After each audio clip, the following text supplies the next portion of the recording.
Are you struggling to download videos from private Telegram groups or channels? Tired of hitting restrictions or not knowing where the videos go on your phone? In this short video, I'll show you a simple and effective method to save any Telegram video directly to your device, permanently. Welcome to 3-Minute Fix. We've helped thousands of users just like you solve everyday tech problems in minutes. So let's jump right in. First, open the Telegram app on your phone. Go to the private group or channel with the video you want to download. Now tap the video to play it once. This step is important. Playing the video allows Telegram to store it temporarily on your device. Next, open your File Manager app.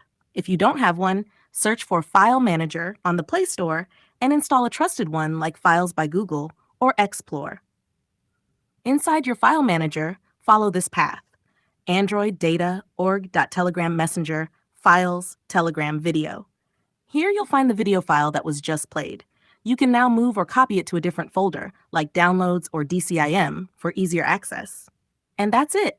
Your video is now saved and available offline anytime you need it.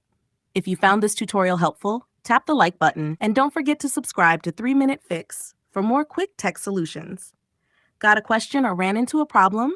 Drop a comment below. I'm here to help. Thanks for watching, and see you in the next video. Let me know if you'd like a version in Urdu or a Shorts reel-friendly version too. वैसे मैं daily बहुत अच्छा earn कर रहा हूँ। Thank you so much.